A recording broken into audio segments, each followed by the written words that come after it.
ایک صاحب کہنے لگے مجھ میں اس قدر حسن پسندی ہے کہ معمولی اشیاء کو بھی نہایت قرینہ اور خوش تربیتی سے رکھتا ہوں. حسن صورت کی طرف بھی بےحد کشش ہے. حسن صورت کی طرف بھی بےحد کشش ہے.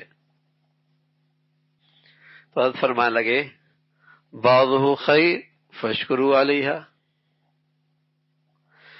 حسن پسندی اور چیزوں کو قرینے سے رکھنا تو یہ تو ایک خوبی ہے، اس پہ اللہ کا شکر ادا کرو. حسن پسندی کہ ہر چیز قرینے سے رکھی جائے یہ تو ایک خوبی ہے، اس پہ اللہ کا شکر ادا کرو. میز کہاں رکھنا ہے، کرسی کہاں رکھنی ہے، چادر کیسے بچھانا ہے، بستر کیسے بچھانا ہے، جوتے کیسے رکھنی ہے، بکھری ہوئی چیزیں، بے ڈھنگی چیزیں، تو یہ بے ڈھنگے آدمی کی مزاج ہے. ہر چیز اپنی جگہ پہ سلیقے سے رکھی جائے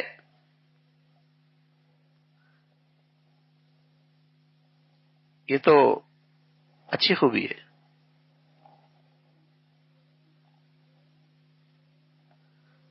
یہ حسن پسندی اچھی چیز ہے، اس پہ اللہ کا شکر ادا کرنا چاہیے. لیکن ایک اور چیز ہے، وہ ہے حسن صورت، اور اس کی کشش بہت ہے.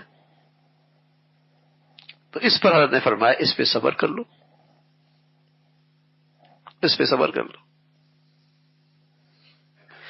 حسن پسندی اپنی ذات میں تو بری نہیں کہ چیزیں قرینے سے ہوں، سلیقے سے رکھی جائیں، ہر چیز کو وہاں رکھا جائے جہاں اس کی جگہ ہے.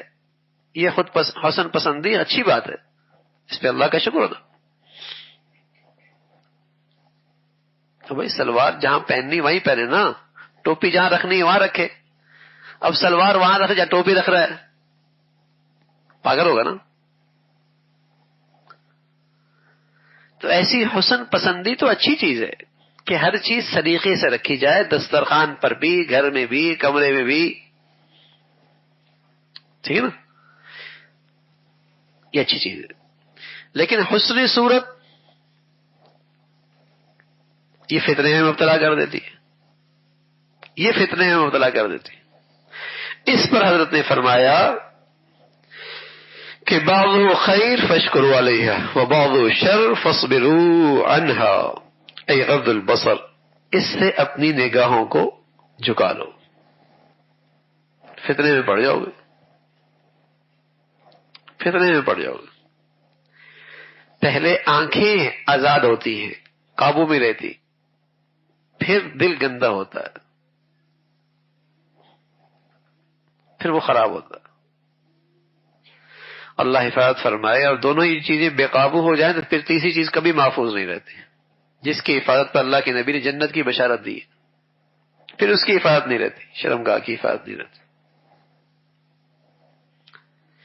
لیکن اس کی ابتدا اور آغاز وہ بد نظری سے،